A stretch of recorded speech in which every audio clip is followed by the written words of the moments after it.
ये अमेरिका को अच्छे से पता था कि रसिया और ईरान का जब तक यहाँ पर दबदबा रहेगा, सीरिया के अंदर दबदबा रहेगा, ये कुछ नहीं कर सकता है। आप सोचो ना, आप अपने परिवार के साथ डिनर कर रहे हो और अचानक एक बम का धमाका हो, बूम।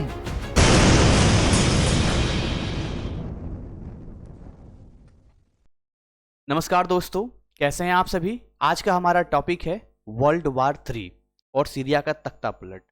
इन चीज़ों को समझने के लिए हमें बिल्कुल बैक में जाना होगा। अरब स्प्रिंग, अरब स्प्रिंग क्या था?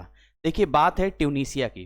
ट्यूनीसिया में क्या होता है, एक आदमी था मोहम्मद बौआजी, नॉर्मल वो ठेली लगाता था। अब एक बार क्या होता है, कोई सरकारी अधिकारी जो होते हैं इनकी ठेली को ले लेते हैं।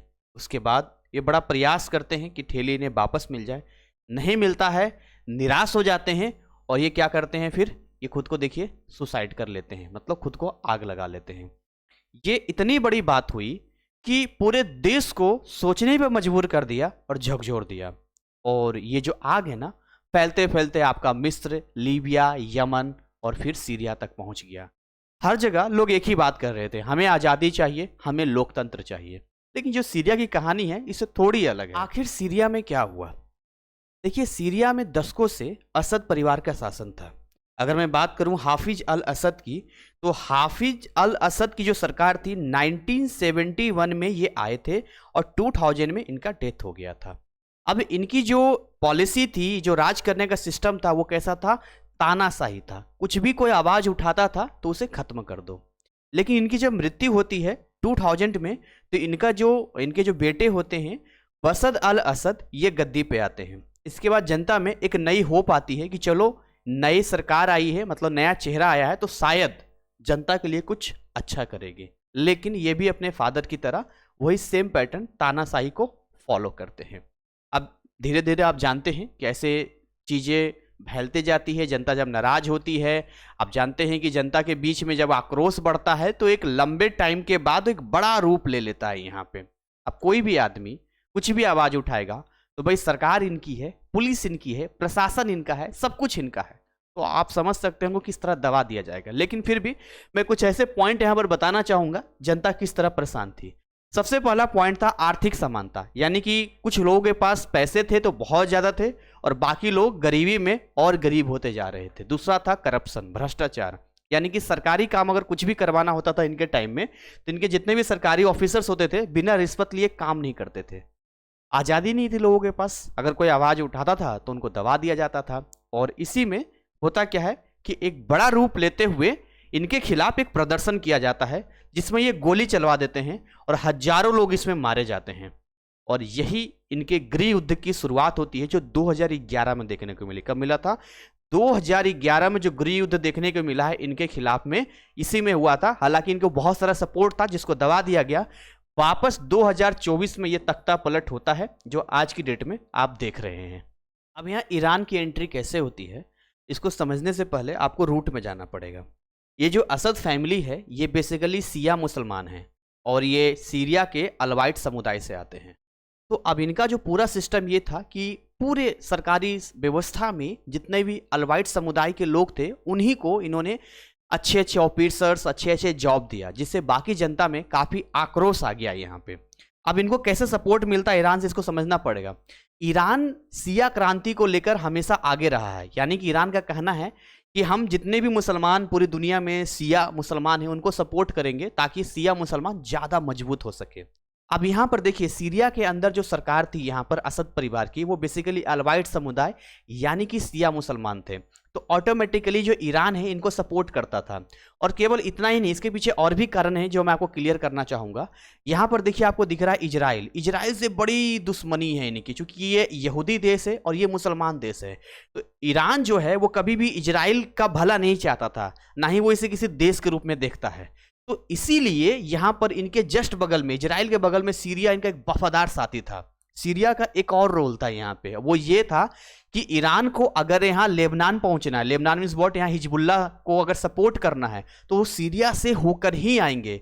इसलिए सीरिया इनके लिए बड़ा इंपॉर्टेंट था। तो ये दो तीन चीजें ऐसी थी जिसकी वजह से जो ईरान था वो असद को, यानी कि जो बैक में हमने आपको बताया बशर अल असद को हथियार से या बाकी चीजों से मदद करता था। तो यहाँ समझते हैं हम लोग कि कैसे अमेरिका और रूस की एंट्री होती है सीरिया में। इसको समझने से पहले थोड़ा सा भौगोलिक चीज आपको समझना होगा। देखिए, ये जो अमेरिका है और ये जो अपना रसिया रूस है, ये दोनों जानी दुश्मन है, और आज से नहीं बरसों पुराना जानी दुश्मनी है। एक दूसरे को देखना नहीं चाहते हैं और एक दूसरे को प्रत्यक्ष रूप से या अप्रत्यक्ष रूप से जैसे मौका मिलता है वो एक दूसरे को कमजोर करने की कोशिश करते हैं। और इसका लेटेस्ट एग्जाम्पल आपने देखा कैसे अमेरिका ने यूक्रेन को नेटो में शामिल करके रूस और यूक्रेन के बीच में अभी इतनी लंबी लड़ाई को खींचा है यहाँ पे। तो सीरिया के अंदर दोनों अपना दबदबा बनाना चाहते थे। अब देखिए, दोनों दबदबा बनाने के पीछे क्या है, रूस आखिर क्यों बशर अल असद को सपोर्ट करता था और अमेरिका क्यों नहीं करता था, इसके बाद समझना होगा। बशर अल असद एक तानाशाही सरकार का था जो रूस के फेवर में था। उससे पहले यह समझते हैं कि बशर अल असद की तानाशाही को अमेरिका जो है मानवाधिकार के विरुद्ध बताता था, और यह बात रूस समझ चुका था, इसीलिए यह बशर अल असद का सपोर्ट करता था। इतना ही नहीं, अगर हम रूस की बात करें, यहां पे एक टाटस और एक लताकिया, दो ऐसे बंदरगाह हैं, एक यहां पर है टाटस और एक यहां पर है लताकिया। दो ऐसे बंदरगाह की यहां पर मैं बात कर रहा हूं जहां पर इन्होंने रसिया ने अपने सैनिकों का एक अड्डा बना दिया। अब सोचिए, पूर्व मध्य में रसिया का यहां पे अगर दो अड्डा बनता है तो डायरेक्ट निशाना अमेरिका को है, क्योंकि अमेरिका की भी यहां एंट्री हो चुकी है और यह चीज अमेरिका नहीं चाहता था। तो बस यही एक रीजन था कि यहां पर अपना प्रभाव दिखाने के लिए इन दोनों की यहां पर एंट्री होती है। यहां पे जहां अमेरिका वर्ल्ड इंटरनेशनल मंचों पर बशर अल असद की सरकार को कमजोर पहले तो ये हटाना चाहता था। आप ये मान के चलो कि 2011 से लेके 2015 तक इसकी पूरी कोशिश थी कि हम इस सरकार को हटा दें, लेकिन जब इसने देखा कि ये सरकार नहीं हट सकती है तो इसने कमजोर करने की कोशिश किया। और कैसे कमजोर करने की कोशिश किया, तो अमेरिका ने क्या किया कि सीरिया के अंदर जो विद्रोही ग्रुप थे, खासकर कुर्द बल, मैं आपको बताऊंगा कुर्दों के बारे में, जो कुर्द बल था उनको सपोर्ट करना शुरू किया। कुर्दों की अपनी एक कहानी है, कैसे आईएसआई को खात्मा करने में अमेरिका का सपोर्ट किया, ये भी मैं आपको क्लियर करूंगा, लेकिन इतना समझिए कि कुर्द बलों को सीरिया में सपोर्ट किया गया यहां पे। अब ये जो कुर्द बल थे वो बशर अल असद को बिल्कुल पसंद नहीं करते थे, क्योंकि वो किसके इशारों पर थे, अमेरिका के इशारों पर थे। और यहां पर इन दो चीजों को आप समझ सकते हैं कि अपना अपना मकसद और अपने हित के लिए कैसे सीरिया एक जंग का मैदान बन गया। तो अगर इसको आसान तरीके से अगर मैं बताऊं तो आप ऐसा सोचिए कि आपके मोहल्ले में दो परिवारों के बीच में आपस में झगड़ा हो गया है और उसके मतलब समझाने में या उनको शांत करने में पूरी की पूरी कॉलोनी उनमें उलझ गई हो, तो सब परेशान होंगे। ईरान और सीरिया की अगर मैं बात करूं तो ये दोस्ती इनकी वैसे ही है जैसे बचपन के दोस्त होते हैं। अब भाई चाहे सही हो या गलत हो, साथ निभाना तो निभाना है। ये दोस्ती हम नहीं तोड़ेंगे। अभी रीजन बताया ना मैंने, ईरान शिया क्रांति और असद की जो सरकार थी वो अलवाइट समुदाय, वो भी शिया मुसलमान थे। तो भाई सही और गलत हो, भले ही तानाशाह हो, सपोर्ट तो करना है तो करना है। और इस तरीके से सीरिया का ऐसा गृह युद्ध फंस गया कि एक घर में अगर दो भाइयों की लड़ाई हो तो पूरा का पूरा टेंशन सबको खींच लेता है। भाई बाहर वालों को जिसको जहां मौका मिलता है उसको मदद करता है। अब यहाँ रूस बोलता है अरे बड़ा बुरा हुआ आपके साथ, बशर अल असद हम आपके साथ हैं। मकसद टाटस लताकिया, इन्हें पता है कि अगर बशर अल असद की सरकार रहेगी तो टाटस और लताकिया दो बंदरगाह अपने पास हैं, बिंदास यहां पर सेना भेजेंगे, दबदबा हमारा बना रहेगा। अमेरिका का अपना यहां पर है कि नहीं, हमारे फेवर में चीजें होनी चाहिए ताकि इजराइल को कोई दिक्कत ना हो। इसका जो जवाब है ना, इजराइल से क्या कनेक्शन है अमेरिका का, आगे हम क्लियर करेंगे। तो अभी हमने देखा कि कैसे सीरिया में गृह युद्ध की शुरुआत हुई और शिया सुन्नी मुसलमानों के विवाद ने इसे और आगे बढ़ा दिया। अब कहानी को थोड़ा आगे लेके आते हैं। यहाँ तीन खिलाड़ियों की हम बात करेंगे जो इंपॉर्टेंट रोल प्ले कर रहे हैं, इजराइल, कुर्द गुट और तुर्की। इन तीनों को पहले मैं वर्ल्ड मैप में समझा देता हूँ यहाँ पे। अब देखिए जो हमारा सीरिया है वो ये है अपना, मैं सीरिया को पहले डिजाइन बना के दिखाता हूँ कि मैप में यहाँ पर क्या है। तो ये हमने सीरिया का बना दिया यहाँ पे। तुर्की को मैं बना के दिखाता हूँ तुर्की कहाँ पर है। तो देखिए कलर बदल के मैं चेंज करके आपको दिखाता हूँ कि अपना तुर्की कहाँ पर है। देखिए ये तुर्की है, ये आपको दिख रहा होगा ग्रीन वाला जो दिख रहा है, ये अपना तुर्की है यहाँ पे। इस बात को समझिए। अब आपका यहाँ पे कहाँ पर आता है, इजराइल। इजराइल को अगर ध्यान से अगर देखेंगे तो मैं आपको पीछे के मैप में लेके आना चाहूँगा कन्फ्यूजन बचने के लिए। देखिए ये अपना इजराइल था, जो ब्लू वाला सेगमेंट आपको दिख रहा है, ये अपना इजराइल है। क्लियर हो रहा है आपको यहाँ पे। अब यहाँ पर लड़ाई कैसे हो रही है यहाँ पर, इसको हम समझते हैं। यहाँ पे क्या कुछ जा रहा है, इस मैप के जरिए ही क्लियर वे में हम समझ पाएंगे। यहाँ देखिए यहाँ क्या हो रहा है। ये जो अपना इजराइल है अपना बचाव कर रहा है। वैसे इजराइल हमेशा विवादों में घिरा रहा है, ये कोई नई बात यहाँ पर नहीं है। लेकिन यहाँ पर एक हिस्सा आता है गोलन हाइट्स का। अब गोलन हाइट्स कहाँ पर, इसको समझते हैं। देखिए ये जो आपका सीरिया है और ये जो इजराइल है, ये हिस्सा पड़ता है गोलन हाइट्स का। 1967 में जब यहाँ पर युद्ध हुआ था तो हालांकि इजराइल ने अपने दबदबा में ले लिया है और संयुक्त राष्ट्र के ये अभी कंट्रोल में था, जो कि हाल की डेट में सीरिया में तख्ता पलट के बाद यहाँ पर जो इनके राष्ट्रपति हैं, प्रेसिडेंट हैं, अपने सैनिकों के साथ यहाँ पर पहुँच चुके हैं। यहाँ पर गोलन हाइट्स एक ऐसा हिस्सा है जहाँ से सीरिया और यहाँ से आपका इजराइल दोनों पर नज़र रखा जा सकता है। यहाँ पे तो इजराइल अपना दुश्मन किसे मानता है, ईरान को मानता है। ये मैंने आपको क्लियर कर ही दिया है। ईरान कैसे सीरिया को बीच में यूज कर रहा है, या यूं कहिए कि शिया मुसलमानों को आगे बढ़ाने के लिए ये इजराइल को काउंटर करने के लिए लेबनान यानी हिजबुल्लाह को सपोर्ट कर रहा है, ये भी आप देख रहे हैं। ये बॉर्डर देखिए, ये जो लेबनान हिजबुल्लाह का बॉर्डर है, सीरिया का बॉर्डर है, ये कहां से मैच कर रहा है, ये इजराइल से कर रहा है। और ये मेन रोल प्ले हो रहा है यहाँ पर आपका इजराइल और ईरान का। अभी हम समझने की कोशिश करते हैं कि यहाँ चल क्या रहा है। देखिए बहुत सिंपल तरीके से मैं वर्ल्ड मैप आपको दिखा रहा हूँ। इस वर्ल्ड मैप में देखिए ये अपना तुर्की है और ये अपना सीरिया है और इसी के टच में यहाँ पर इजराइल है यहाँ पे, और ये अपना रहा ईरान। ये ईरान को आप देख लीजिए ध्यान से। अब जहाँ ईरान जो है अपने आप को शिया मुसलमानों का नेता मानता है और चाहता है कि पूरी दुनिया में शिया क्रांति लाएं, वहीं यहाँ पर जो इजराइल है वो यहूदी राष्ट्र है। यहाँ तुर्की की क्या धर्म संकट है, तुर्की यहाँ क्यों फंसा हुआ है, कैसे तुर्की का जो कनेक्शन है वो रसिया के साथ भी है और तुर्की कनेक्शन अमेरिका के साथ भी है। इससे समझने के लिए हमें यह समझना पड़ेगा सबसे पहले कि तुर्की जो है वो नेटो देशों का सदस्य है। इसका है नेटो देशों का सदस्य है और आप अच्छे से जानते हैं कि इसमें अमेरिका का मेन रोल है। यहाँ पर अमेरिका के यहाँ मेन रोल है और आपको पता है ये नेटो देश बनाया ही इसीलिए गया था जब रसिया का तोड़ा गया था। पता है रसिया का नाम पहले रसिया नहीं था, सोवियत संघ के नाम से इसका नाम था। उसको तोड़कर इस तरीके से देखिए यूक्रेन अलग हो गया, ये अलग हो गया और ये बड़ा पार्ट रसिया अलग हो गया। तो ये दो महाशक्तियां हैं जो आपको आमने सामने यहां पर दिख रही है। अब प्रॉब्लम यहां पर क्या है इसको समझते हैं। तुर्की और अमेरिका भले ही नेटो देशों के एक ही सदस्य हैं, लेकिन यहां पर ध्यान से देखेंगे तो एक कुर्द आता है। कुर्द एक जाति है। क्या है?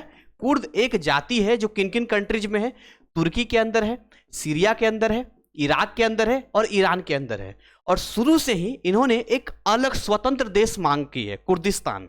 अब तुर्की को सबसे बड़ा खतरा है कुर्दों से, लेकिन बात यहां पर यह आती है कि इन कुर्दों ने अमेरिका को बहुत सपोर्ट किया है। किन मामलों में सपोर्ट किया है?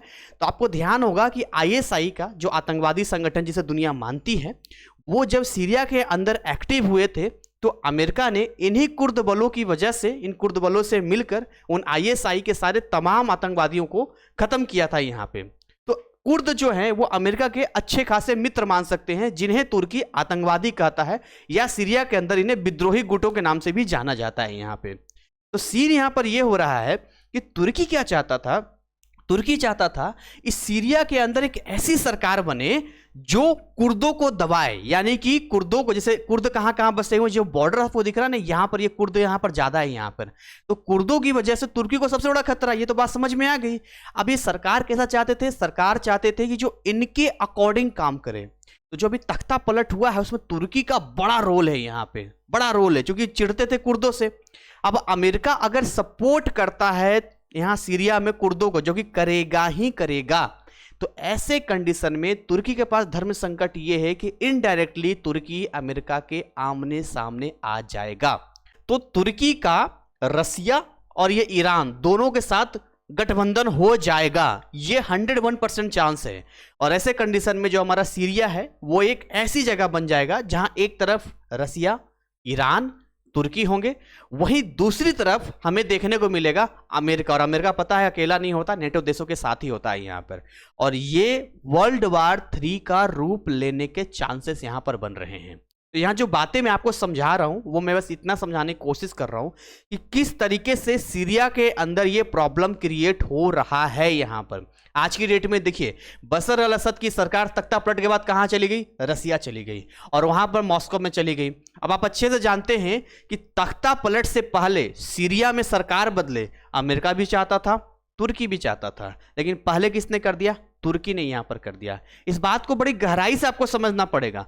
दोनों ही सरकार बदलना चाहते थे, लेकिन ये कुर्दों को सपोर्ट कर रहा है और अमेरिका, देखिए यहां पर बहुत इंपॉर्टेंट है सीरिया। आप देखो ना, अगर यहां पे सीरिया में इनका एक दबदबा बन जाता है तो अमेरिका को सीरिया में आने के बाद ताकतवर हो जाएगा, एनकाउंटर करेगा रसिया को। चूंकि यहां पर जो है ये जो पॉइंट आपको दिख रहा है यहां पर, ये और ये पॉइंट, यहां पर ये और ये दो पॉइंट यहां पर है, टाटस और लताकिया, इसको एनकाउंटर करेगा अमेरिका यहां पे, क्योंकि यहां पर नौसेना का अड्डा बना रखा है।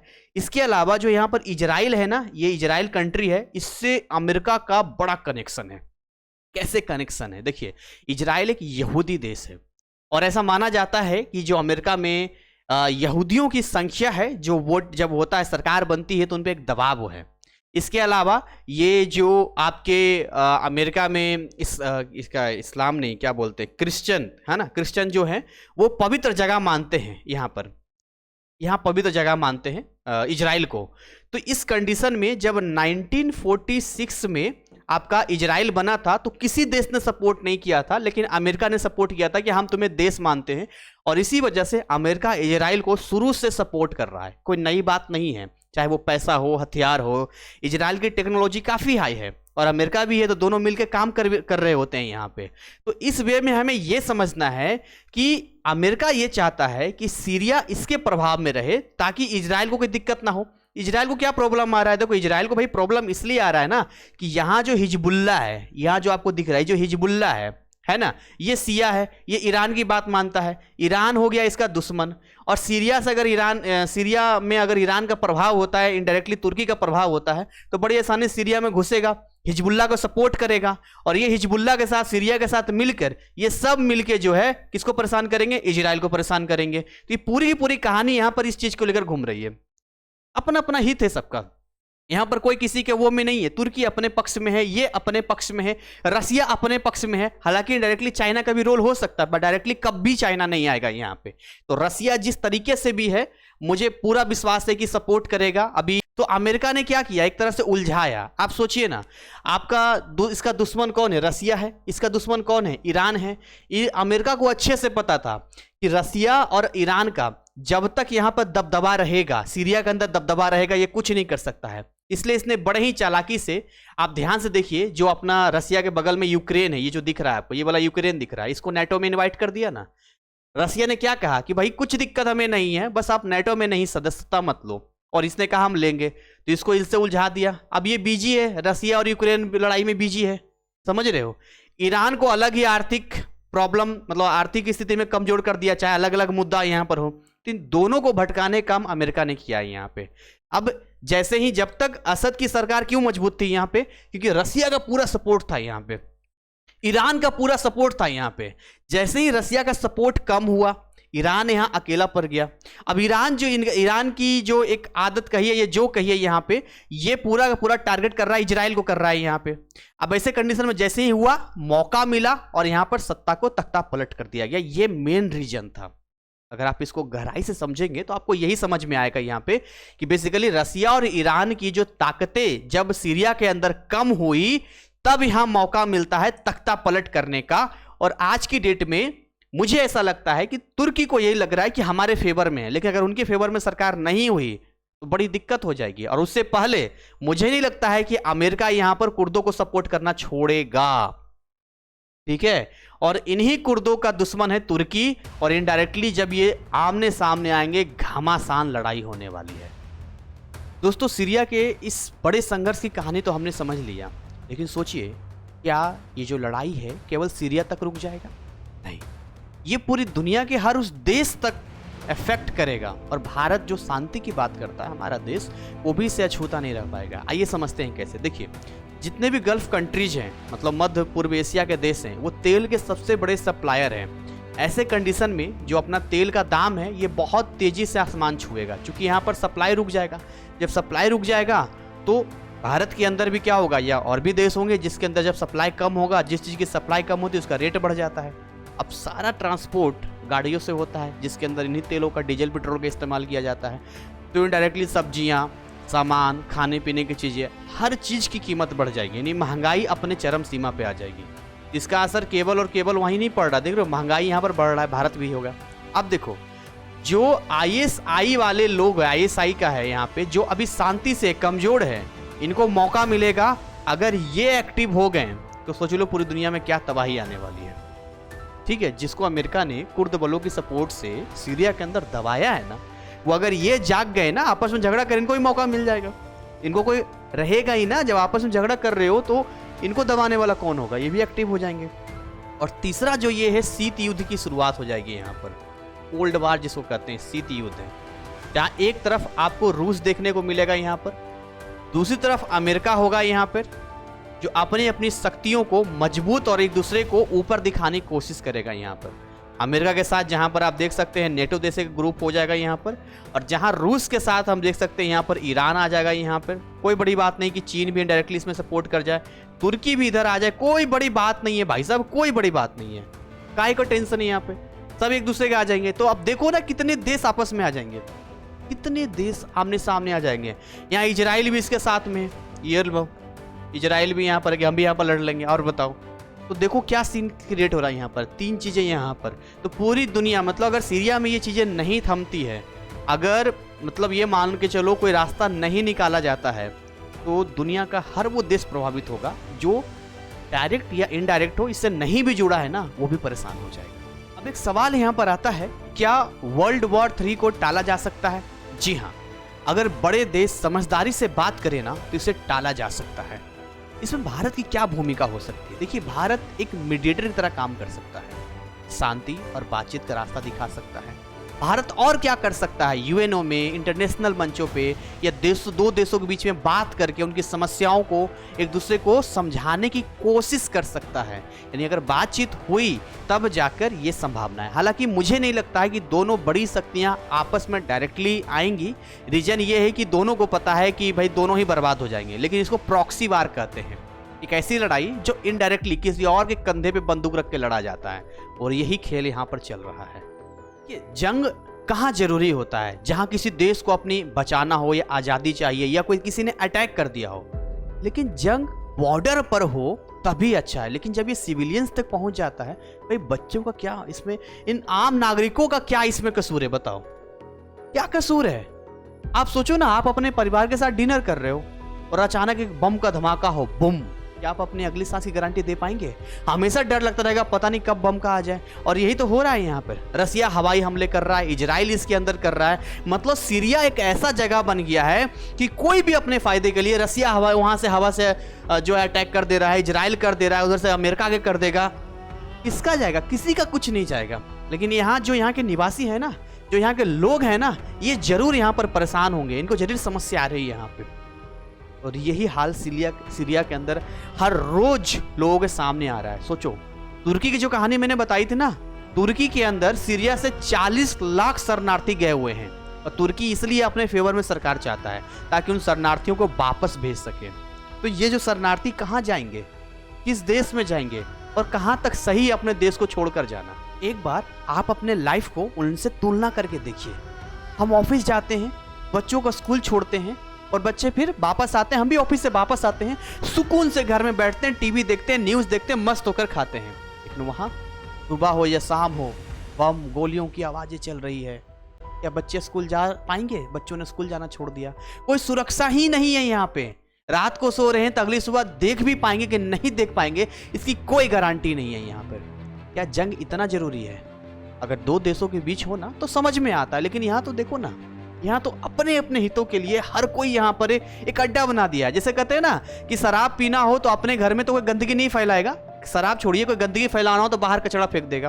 कोई होता ना, आपने आस पड़ोस में देखा कोई प्लॉट खाली है, अब वो कई सालों से नहीं आया, तो सारे पड़ोसी उसी के प्लॉट में कचरा डाल रहे हैं। मतलब अपना क्या जा रहा है भाई? अपना कुछ नहीं जा रहा। हम अपनी गंदगी थोड़ी ना अपने घर में कर रहे हैं, दूसरे के घर में खूब कर रहे हैं। तो भाई जमीन खराब होगी किसकी? सीरिया की। लोग मरेंगे किसके? सीरिया के।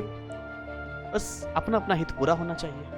जंग का मतलब है तबाही, और ये तबाही सिर्फ दुश्मनों तक नहीं रुकती है, या उन मासूमों को भी छूती है जिनका कोई कसूर नहीं होता है। सोचिए ना, आज आप यहाँ कितने सुरक्षित हैं, लेकिन अगर आपको अभी सीरिया पहुंचा दिया जाए तो सोचिए, देखिए क्या हालात होगा इनके जैसे। भगवान ना करे ऐसा हो, लेकिन मैं केवल एक इमेजिनेशन के लिए बोल रहा हूँ, ताकि आप इस चीज को फील कर पाएं कि ये जो जंग है ना, किसी मैटर में, मतलब किसी भी हालात में किसी के लिए भी सही नहीं है। आपको क्या लगता है, भारत को इसमें एक मीडिएटर का रोल प्ले करना चाहिए या भारत को अलर्ट होने की जरूरत है, या आपको कितना लग रहा है कि नहीं वर्ल्ड वार 3 हो ही जाएगा, या आपको ये लग रहा है कि नहीं दोनों बड़ी शक्तियां हैं, ये केवल प्रॉक्सी वार ही करेंगे, आमने सामने इस तरह से लड़ाई नहीं करेंगे? जो भी आपके विचार है कमेंट में हमें बता सकते हैं, हमें इससे मोटिवेशन मिलता है ताकि हम अगले करंट अफेयर पे या आगे के टॉपिक पे आपके लिए पूरे अच्छे तरीके से वीडियो ला पाएं, जिससे कि आपका करंट अफेयर और मजबूत हो पाए। मिलते हैं अगले वीडियो में। जय हिंद, जय भारत।